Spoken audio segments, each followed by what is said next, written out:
विभीषण को लात मार के उसने भगाया। उसी दिन रावण का अंत हो गया था। दुर्योधन का उसी दिन अंत हो गया था जिस दिन विदुर को उसने फटकार के राज दरबार से बाहर निकाला। वैष्णव को दुख दे कर भलो भयो नहीं को, दुर्योधन रावण गयो विदुर विभीषण को।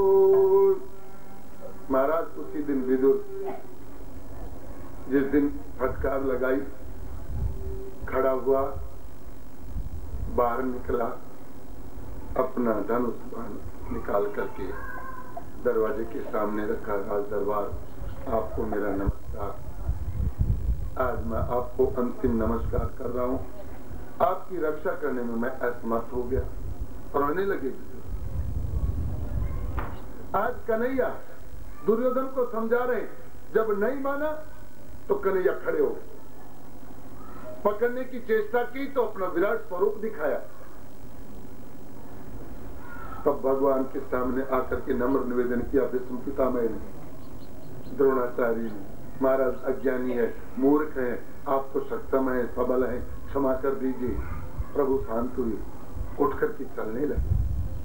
तब दुर्योधन आया, दुशासन आया, उठ करके कर्ण है महाराज, हाँ आपके लिए 56 प्रकार का भोग बना है, प्रसादी बनी है, प्रसाद ले लीजिए। अरे भगवान ने कहा कि नहीं ले। क्यों? मैं दूत हूं, मेरा काम बना नहीं। दूत का अगर काम नहीं बने तो दूत को वहां भोजन नहीं करना चाहिए। एक बात। दूसरी, तेरी और मेरी कोई मित्रता नहीं, आपस में तेरा मेरा स्नेह नहीं, इसलिए तेरे यहां भोजन नहीं करना चाहिए। और कहकर के भगवान चल पड़े, क्योंकि भगवान तो आए थे कहीं और भोजन करने के लिए। दुर्योधन का तो बहाना था। प्रभु दौड़े नंगे पैर और सीधे आए गंगा के किनारे, वो कुटिया जहां पर सुलभा विद्रोही जी रह रही है। कुटिया से दूर इन्होंने सोचा मैं आवाज लगाऊंगा, विद्रोही को कहूंगा कि भूख लगी है। लेकिन जब तक ये दरवाजे पर आए, अंदर से आवाज आ रही, गोविंद जय जय गोपाल जय। और गोविंद वहीं ठिठक गया। मद भक्ता यत्र गायंती तत्र तिष्ठामि नाम। जहाँ भक्त लोग बैठ करके मेरा कीर्तन करते हैं, गान करते हैं, मैं तो वहीं पहुंच जाता हूँ। और गोविंद पहुंच गए, दरवाजे पर खड़े हैं और विद्रोही वहां भजन गा रही अंदर और स्नान कर रही है अपनी कुटिया के अंदर निर्वस्त्र होकर के। एक साड़ी है, उसी को पहन लेती है, उसी को धोती है, दूसरी तो साड़ी नहीं। यह त्याग, इसको कहते हैं संत। साड़ी को खोल के रखी हुई है, स्नान कर रहे हैं। तब तक गोविंद आया और गोविंद ने देखा विद्रोही जी का तो भजन समाप्त होगा नहीं, तो आवाज लगाई, माते। और ये आवाज कान में जब गई तो मानो अमृत टपका। ऐसी मृदु आवाज। गोपियां भी तो इसलिए पागल रहती थी। इसकी मधुर ध्वनि, इसका मधुर स्वरूप, अधरम मधुरम वदनम मधुरम मधुराचि पतिर खिलम मधुरम, बड़ा मधुर है इसका स्वरूप। जब सुना माते तो विदुरानी खड़ी हुई, सामने दृष्टिपात किया तो गोविंद, साक्षात गोविंद को देखा, दौड़ी निर्वस्त्र। और मेरे सामने देखा मेरी माता तो आज निर्वस्त्र। आज मुझे वो स्वरूप दिखाना चाहती है कि जब मैं पैदा हुआ, माँ के गर्भ से जब बच्चा पैदा होता है, तेरा असली स्वरूप तो ये है। जन्मना जायती पुत्रम संस्कारी दुचुच्यते। संस्कारों से भक्त बनता है, संस्कारों से द्विज बनता है। और गोविंद ने देखा माता को नग्न, उसी समय अपना पीतांबर उतारा और माता को पीतांबर में लपेट दिया। क्या भाग्य है मेरी माँ का, क्या तपस्या की होगी इस माता ने। जन्म जन्म मुनि जतन कराई, अंत राम मुख आवत नहीं। और वही राम वही घनश्याम अपने पीतांबर से मेरी माता को श्रृंगार कर रहा है। इसलिए विदुरानी की कथा व्यासासन से कही जाती है। इसलिए संत लोग आते हैं आपको जगाने के लिए। अगर स्नेह करो तो विदुरानी जैसा, प्रेम करो तो विदुरानी जैसा। जो अपने शरीर का भान भूल गई, मैं कहाँ हूँ, कहाँ जा रही हूँ, क्या कर रही हूँ, मुझे पता नहीं, बस मेरे तो एकमात्र मेरे तो गिरधर गोपाल, दूसरों में कौन। आलिंगन में लिया, ले जाकर के बैठाया, स्वयं बगल में बैठा, मात्र दृष्टि पास खाली देख रही है, निहार रही है। मैंने बड़ा सुंदर स्वरूप सुना था इसका, बड़ा कृपालु है, दयालु है, भक्तवत्सल है, आज मेरे दरवाजे पर स्वयं चल करके आया, बस खाली निहार रही है। गोविंद ने देखा ये तो खाने के लिए कुछ देगी, ये तो स्वयं रसपान कर रहे। माँ, हाँ मुझे भूख लगी। और तब विद्रोही को पता चला, रे घर में आया है, कुछ देना चाहिए। उठी, मैं लाती हूँ तेरे लिए कुछ लाती हूँ, लेकिन घर में तो भोजन बना ही नहीं, अभी तो स्नान ही हो रहा था। मैं गोविंद को क्या दूं, ठाकुर आज आया है, भूखा है, मैं क्या दूं। अंदर गई, कुछ मिला नहीं, केले, एक टोकरी में केले रखे, बस उठाई टोकरी, आया बगल में बैठी और छीलने लगी। गिरी गिरी सब देत गिराई, छिलका देत श्याम मुख माई।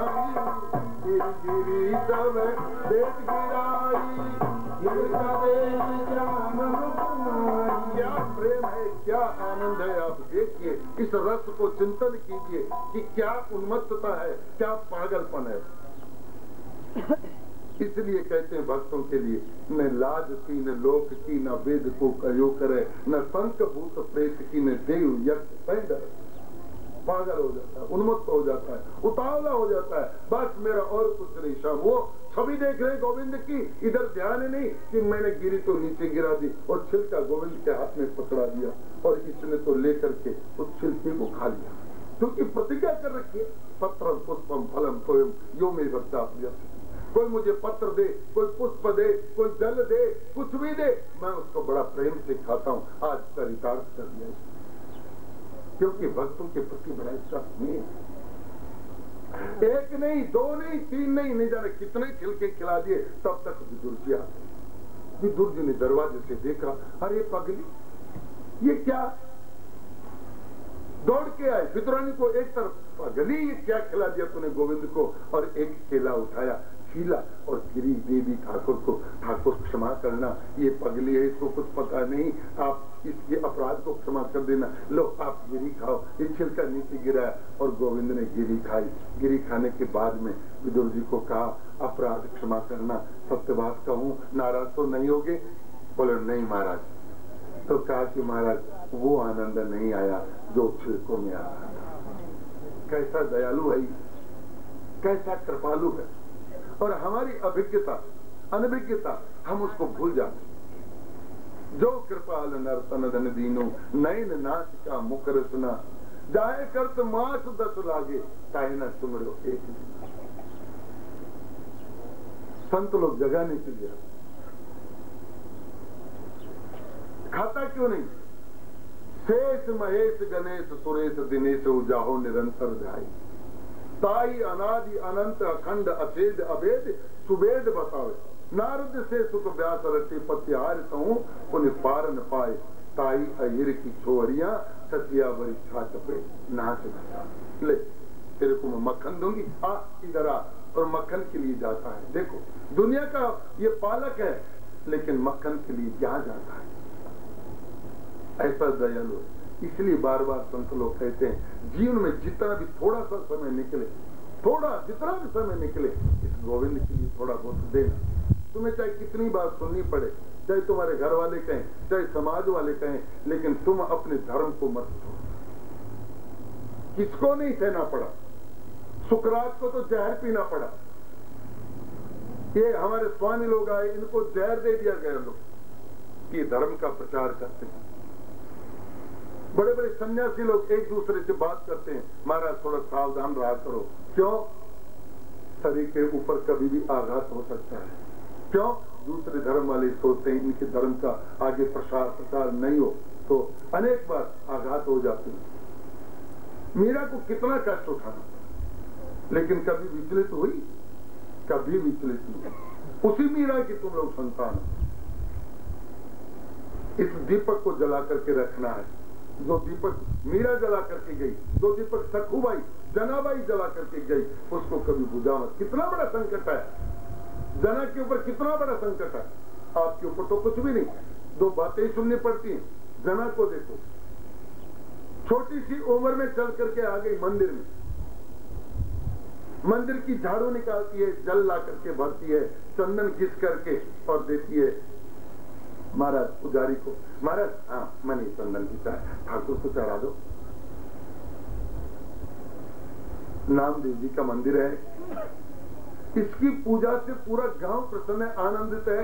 नामदेव भी अपनी घरवाली को कम स्नेह करते हैं और जनाबाई को ज्यादा स्नेह करते हैं, तो घरवाली को हिंसा हो गई, जलन हो गई। लोग आते हैं, जना का चरण स्पर्श करते हैं, जना को भेंट देते हैं, जना को कहते हैं कि जना एक भजन सुना। मुझे तो कोई पूछता नहीं, क्योंकि मैं भजन नहीं करता, मेरे से भजन होता नहीं, आलस्य है। तो जो भजन नहीं करेगा उसके कोई खाते में उसका नाम नहीं। जलने लगी कि जना को यहां से भगा दूं। विचित्र काम देती, क्या सारे कपड़े इकट्ठे करके देती, जाओ जना धो करके लाओ। जना कपड़ों की गठरी बनाती है, सर पे रख के ले जाती है और भीमा के किनारे जाकर के बैठ जाती है और एक कपड़ा लेती है और कपड़ा धोने के लिए लगती है और गोविंद जय जय गोपाल,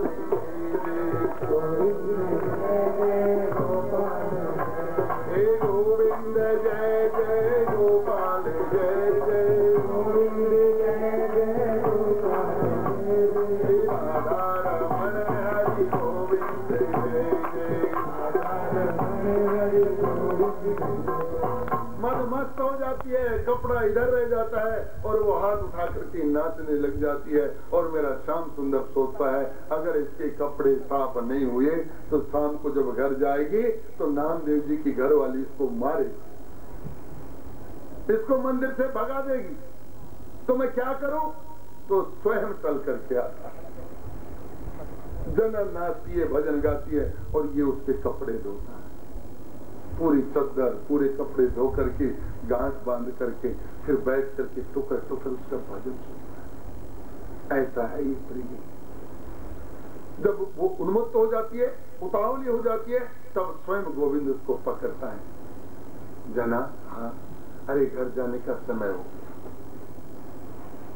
तब जना को पता चलता मैं कहा, मेरे कपड़े?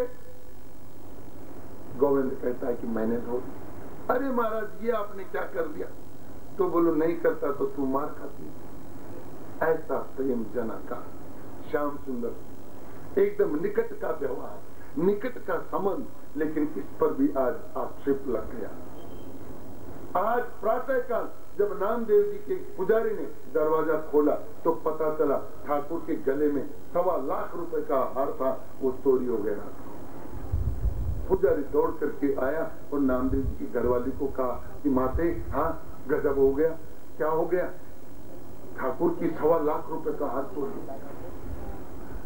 माते ने देखा आज अच्छा मौका है, इस जना ने चुरा लिया ये हार, भगाओ इसको मंदिर से, इसको कैद करो, इसको सजा दिलाओ।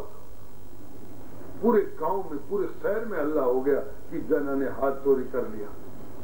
और जना ठाकुर जी के पात्र लेकर के गई, भीमा के किनारे बैठी है, पात्रों को साफ कर रही है और श्री कृष्ण गोविंद हरे मुरारे, कृष्ण गोविंद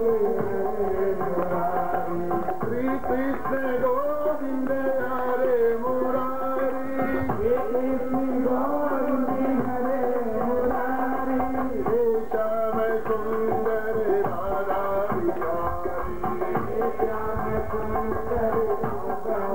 संसार में क्या हो रहा है जना को पता नहीं। जना तो आनंद में, आनंद के वसीभूत होकर प्रेम के द्वार में बह करके बर्तनों को साफ कर रही है और गोपियों की तरह से बस श्री कृष्ण गोविंद हरे मुरारे, हे श्याम सुंदर राधा बिहारी। गोविंद न मेरे कोई आगे है न कोई मेरे पीछे है, मैंने तो अपने आप को आपके चरणों में समर्पित कर दिया। मैं किसी को नहीं जानती, मैं तो एक आपको जानती। तब तक 2-4 लड़के आए और आकर के कहा जना हाँ पुलिस आ रही है। क्यों? तूने चोरी किया हार। तो इसने मजाक समझा, हाँ हम तो चोर हैं, क्योंकि चोर की हम भजन करते हैं, चोर की वंदना करते हैं, चोरी हमारा संबंधी है, इसलिए हम तो चोर हैं। लेकिन तब तक पुलिस आ गई, राजा के भेजे हुए दूत जना तुम्हारा नाम है? हाँ, बोली जना। तुमने हार चोरी किया? कौन सा हार? जो ठाकुर के गले में 1.25 लाख रुपए का हार। जना हंसी, मुस्कुराई। गोविंद का हार मैं लेकर के क्या करूं? मैंने अपना जीवन गोविंद को दे दिया, फिर कोई अभिलाषा तो है ही नहीं। यो न हेष्टति न द्वेष्टति न शोचति न कांक्षति समय सर्वेषु भूतेषु मदभक्ति लभते पराम। जिसको कोई इच्छा तो है ही नहीं। संतुष्टम सततम योगी यथात्मा दृढ़ निश्चय, वो तो सदा संतुष्ट है, उसको कोई आवश्यकता है ही नहीं। मुझे क्या आवश्यकता पड़ी? बोले चलो, तुम्हारे ऊपर आक्षेप है कि 1.25 लाख का हार तुमने चोरी किया। अब इसको लगा कि बात कुछ सत्य लग रही है। खड़ी हुई, ठाकुर के बर्तन को उठाया, आगे आगे पुलिस, पीछे पीछे जाना, पकड़ करके ले गए राज दरबार में। जना, हाँ, तेरे ऊपर आक्षेप है कि तूने ठाकुर का हाथ चोरी किया, कहीं बेच दिया, कहीं छुपा दिया, इसलिए तुझे सूली की सजा लगी। तुझे सूली पर बैठा दिया जाएगा, सूली तेरे शरीर में पार हो जाएगी, मस्तक से भेद करके निकल जाएगी और तू तड़प तड़प करके मरेगी। एक काम कर, तेरे को मृत्युदंड मिला है, तू एक बार एक अभिलाषा कर सकती। क्या?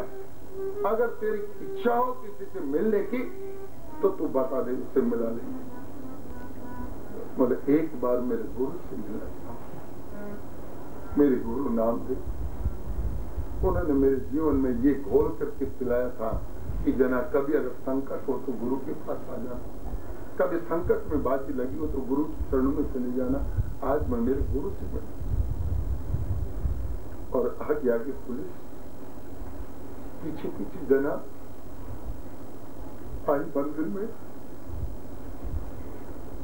नामदेव की कोठरी, अंदर बैठे कीर्तन कर रहे। नामदेव को कुछ पता नहीं, दरवाजा खोल करके अंदर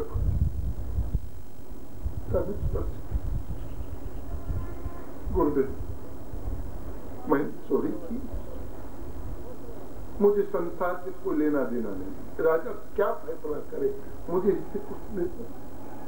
आप एक बात कह दो कि मैंने चोरी की, फिर आप कुछ भी सजा दे दो, मुझे स्वीकार है, लेकिन आप तो बैठे बैठे कोई मेरे ऊपर आक्षेप लगाए। गुरु मौन हो, अपने बेटी को चिन्ह से लगाया। बेटी, ये बार बार भक्तों को परीक्षाएं देनी हुई, इससे पहले भी बहुत भक्तों पर आक्षेप लगे, घबराना नहीं, मैं तेरा गुरु, तुझे आश्वस्त करता हूं, अपने पद से विचलित मत हो जा। श्याम सुंदर सब और एक काम करना, तो श्याम सुंदर से मिलकर के जाना, उसको कह करके जाना कि इस प्रकार की परीक्षाएं कभी आगे से नहीं।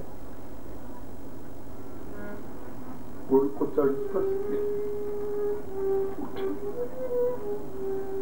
गई ठाकुर के धाम। ठाकुर,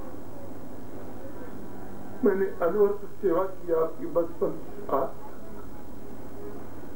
उसका फल दे दिया। आज मुझे चोर कलंकित कर दिया, कोई भक्त शक्ल दिखाने लायक नहीं दिया समाज में। आज भक्तों के ऊपर लोग हंस रहे, अंगुली उठा रहे, जना चोर है, जना चोर है। ठाकुर, अगर मैंने चोरी की है तो सजा देना, और अगर चोरी नहीं की तो अपने विरोध को संभालना। तुमने कह रखा है नई भक्त पुनश्वती, मेरी भक्त का नाश नहीं है। और साथ साथ आई देवासी के नाथ, हजार हजार संत लोग, भक्त लोग रोते रोते भीमा के पीछे चले।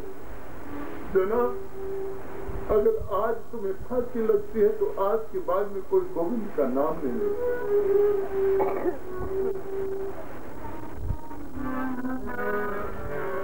अब सुन ले मोरी पुकार बंसीवा, मेरे नैया कर दे पार बंसीवा। तेरे ही बस में प्रभु जी जो तूने कर डाले, अब सुन ले मेरी पुकार बंसीवा, मेरी नैया कर दे पार बंसीवा। तेरे ही बस में प्रभु जी जो तूने कर डाले, अब सुन ले मेरी पुकार बंसीवा।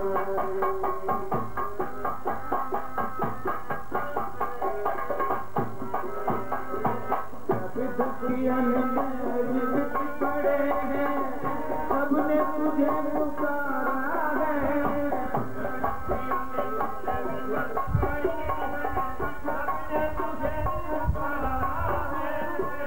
तू ही बता दे नाथ सभी को आकर या सहारा है, तू ही बता